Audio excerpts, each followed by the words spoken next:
అందరికీ నమస్కారం. ఏంటో కానీ ఈ మధ్య సమస్యలన్నీ రఘురామరాజు గారికే వస్తున్నట్టు కనపడుతుంది. ఇప్పుడు ప్రజెంట్ ఏంటంటే ఆయన ఒక ప్లేస్, ఆయన నియోజకవర్గంలో నియోజకవర్గంలో ఆక్వీడ్ అనే గ్రామం అనుకుంటాను, పెద్దపేట అనే ఏరియాలో ఒక ప్లేస్లో అక్కడ గతంలో రామాలయం ఉండేది. అది కొంచెం మళ్ళీ పునరుద్ధరించి కొత్తగా రామాలయం కడతామని చెప్పి రఘురామకృష్ణరాజు గారిని కొంతమంది కోరారో ఏదో జరిగింది. అదంతా కూడా దళితులు ఉండే ఏరియా. ఎక్కువ మందో లేకపోతే మొత్తం మ్యాక్సిమం దళితులే ఉంటారు. వీళ్ళంతా కూడా యేసు ప్రభువు భక్తులు, అంతా కూడా క్రిస్టియన్స్. మాకు ఇక్కడ రామాలయం అవసరం లేదని చెప్పి వాళ్ళు. కొంతమంది ఏంటంటే అక్కడ అమ్మవారి గుడి ఉండేది పూర్వం నుంచి, అది మా దళితులకు సంబంధించి. ఎందుకంటే అమ్మవారి గుడి ఇంటి పేరు మీద వాళ్ళ ఇంటి అమ్మవారు, వీళ్ళ ఇంటి పేరు అమ్మవారు అని చెప్పి అది నడిచేది. కాకపోతే ఏంటంటే ఇప్పుడు అక్కడ అది చిలికి గాలివాన కింద ఈ ప్రమాదంలో ఎవరు ఇష్టం వచ్చేట్టు వాళ్ళు వెళ్తాం, అక్కడ అది వీడియో తీస్తాం, దానికి వాళ్ళకి తోచిన విధంగా వాళ్ళు స్టేట్మెంట్లు ఇస్తాం. పైకి మెట్లు లేవు, మెట్లు ఉన్నాయి ఇక్కడ అంటే అది గుడి కాదు అనే విధంగా. కొంతమంది ఏమో గ్రామ చావిడ అంటున్నారు, కొంతమంది అమ్మవారు గుడి అంటున్నారు, కొంతమంది రామాలయం ఉండేది అంటున్నారు. ఇవన్నీ ఉంటే అది రామాలయం అయినా, లేకపోతే గుడి అయినా, గ్రామ చావిడైనా, అమ్మవారు గుడి అయినా, లేకపోతే ఇదేంటిది క్రిస్టియన్కి సంబంధించిన ప్లేస్ అయినా, ముస్లింలకు సంబంధించిందైనా, దాని జోలికి నేను పోట్ల. అది ఒకవేళ ఎవరిదైనా సరే, లేకపోతే ఒకవేళ ప్రైవేట్ ఆస్తి అయినా దాని గురించి కాదు. కాకపోతే ఏంటంటే ఈ టైంలో ఎవరికి నచ్చిన విధంగా వాళ్ళు అన్వయించుకుంటున్నారు. కాబట్టి నాకు తెలిసిన చిన్న విషయం తెలియజేద్దామని చెప్పి, అది గుడి అంటానికి ఒక ఆస్కారం, ఒక సోర్సు, అది ఆ ఒక్కటే సోర్సు, దాన్ని బట్టి అది గుడి అని చెప్పి మనం అనలేం. కానీ గుడి అంటానికి కూడా ఆస్కారం ఉంది. వాళ్ళు చెప్పిన మాటలు ఒకసారి ముందు వాళ్ళు చెప్పిన మాటలు వినండి. ఒక ఆయన ఎవరో చెప్తున్నాడు, ఈయన చెప్పిన మాటలు ఏంటంటే, గుడి అని పిలువబడితే పైకి వెళ్ళడానికి మెట్లు ఉన్నాయి. చూడండి, మీరు చూడండి, పైకి వెళ్ళడానికి మెట్లు ఉన్నాయి. వానికి రామాలయం అయితే రామాలయం మీదకి వెళ్ళడానికి మెట్లు ఉంటాయా? ఇది ఒక ప్రశ్న. మీరు సమాజం, తెలుగు ప్రజలు కొంచెం జ్ఞానయుక్తంగా ఆలోచించాలని చెప్తున్నారు. రెండో విషయం, మీరు చూడండి, ఇక్కడ నాపరాళ్ళు ఉన్నాయి కదా, ఈ గ్రామ చావిడిలో నాపరాళ్ళు ఉన్నాయి కదా. వీళ్ళ పూర్వీకులు ఇక్కడ పందిని కోసి, అర్థమైందండి, పందిని కోసి ఊళ్ళో ప్రతి కుటుంబానికి వాటాలు వేసుకుని వీళ్ళు ఇక్కడ ఏ కార్యక్రమం అయినా చేసుకునేవాళ్ళు. అందులో భాగంగా ఇక్కడ గోట్ల గంగయ్య ఆయన ఒక నాపరం ఇచ్చాడు. బొడ్డు బొండాడ గౌరమ్మ, అదేవిధంగా బొండాడ వెంకమ్మ, అదేవిధంగా ఇలా చెప్పుకుంటూ వచ్చాడు. చాలామంది పేర్లు చెప్పాడు. ఒకటి ఏంటంటే రామాలయం అయితే పైకి మెట్లు ఉంటాయా, ఎక్కడ మెట్లు ఉన్నాయి అన్నాడు. పైకి తీసుకెళ్ళి చూపించడం దేవుని పైన ఏముందో, లేకపోతే పైన కూడా పైన కింద కూడా దేవాలయాలు ఉన్నాయి. హిందూ దేవాలయాలు చాలా చోట్ల ఉన్నాయి. కింద కొంతమంది ఆ దేవాలయానికి సంబంధించి నిత్యాన్నదానానికి కానీ, లేకపోతే దానికి సంబంధించిన సామాగ్రి పెట్టుకుంటాను కానీ, లేకపోతే కొంతమంది స్వాములు భక్తులు మాలాధారణ చేసుకుంటాను కానీ, ఈ మధ్య కట్టేటప్పుడు కింద ఉంచి పైన గుడి కడుతున్నారో అది ఎప్పుడుదో పురాతనమైంది. మరి ఎలా కట్టారు ఏంటంటే నాకు తెలీదు.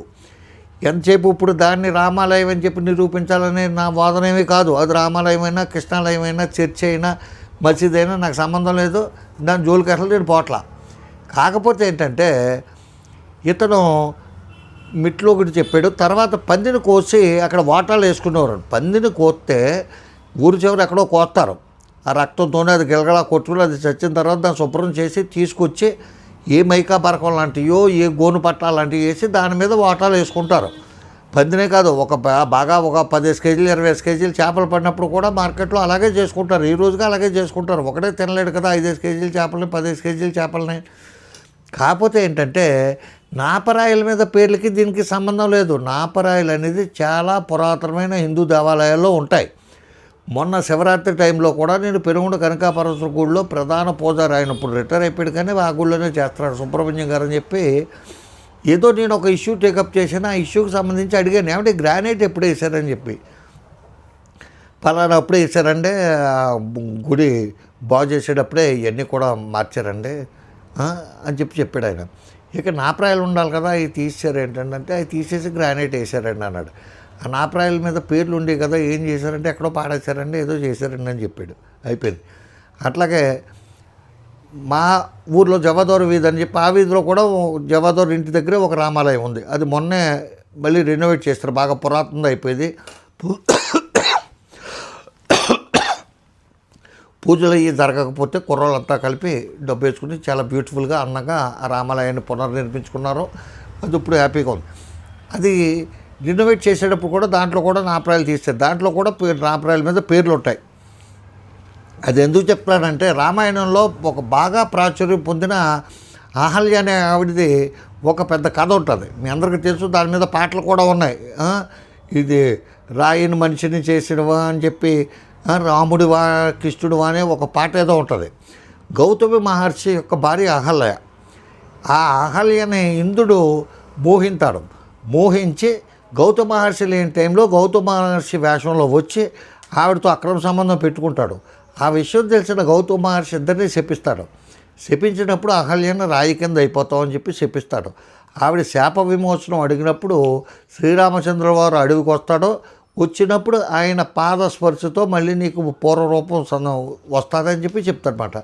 అట్లాగే రామాయణంలో రాముల వారు వస్తాం, ఆయన పాదం తగిలి ఇవి మళ్ళీ అహల్యగా మారటం, ఇవన్నీ జరుగుతాయి.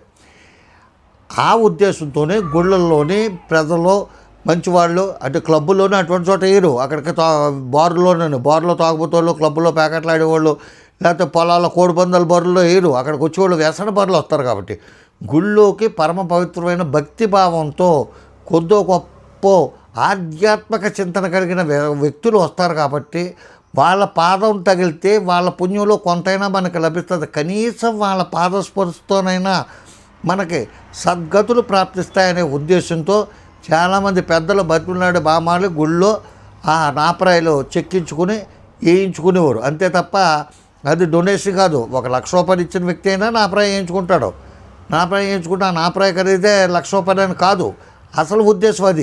అది తెలియని కొంతమంది ఏంటంటే, ఆ పందిని కోసి వాటాల నాపరాయి మీద పేరు గలవాడు ఆడు కుటుంబం పెట్టుకుంటున్నట్టు చెప్పుకొస్తాడు ఈ పెద్ద మనిషి. కాబట్టి అది కరెక్ట్ కాదు. ఆ పేర్లు వేసే ఉద్దేశాన్ని బట్టి అది ఒక హిందూ దేవాలయం, అమ్మవారి దేవాలయం అవ్వచ్చు, లేకపోతే శ్రీరామచంద్ర వారి దేవాలయం అవ్వచ్చు, ఏదైనా కావచ్చు. కానీ అది చర్చి కాదు, మసీదు కాదు, అది గ్రామ సావిడి కాదు. 100% నేను ఆ నాపరాయలు ఆ పేర్లు ఆయనకు ఎలుక్కున్నాడు. కాబట్టి అటులు చూసి నేను చెప్పగలిగేది అంతవరకే చెప్పగలుగుతున్నాను. అంతకుమించి లోతుగా నేను వెళ్ళట్లేదు. నేను ప్రత్యక్షంగా చూడలేదు. నాకు దాని మీద ఏ విధమైన నాలెడ్జ్ లేదు. ఈ యొక్క వీడియో చూస్తే నాకు అనిపించింది దాన్ని బట్టి అది ఎట్టి పరిస్థితుల్లోనే హిందువులకు సంబంధించిన దేవాలయమే. ఎందుకంటే అమ్మవార్లు కూడా హిందువులకు అమ్మవార్లు ఎంతమంది ఉంటారు ప్రతి గ్రామంలోనే. అది జాతర చేసుకున్నా ఏం చేసుకున్నా చాలా పెద్ద పండుగ కింద జరుగుతుంది హిందువులందరికీ కూడా. ప్రతి గ్రామంలోనే చూడండి, చుట్టాలని, పట్టాలని, ఫ్రెండ్స్ని, దూర ప్రాంతాల్లో ఉన్న వాళ్ళందరినీ కేకేసి చాలా ఘనంగా, చాలా గ్రాండ్గా, చాలా గొప్పగా జరిగే పండగ ఆ జాతరలు జరుగుతాం. కాబట్టి దయచేసి ఎవడికి తోచిందో వాడికి చెప్పకండి. నేను చెప్పాను నా ప్రయాణాలు వేశారు, ఆహ్లే ఖర్చు చూసాడు వేసాడని నేను చెప్పట్లా. అది ఒక పాజిబిలిటీ ఉండొచ్చు అనేది మాత్రమే చెప్తున్నాను నేను. ఉంటాను. నమస్కారం. రామోజీరావు. జై హింద్.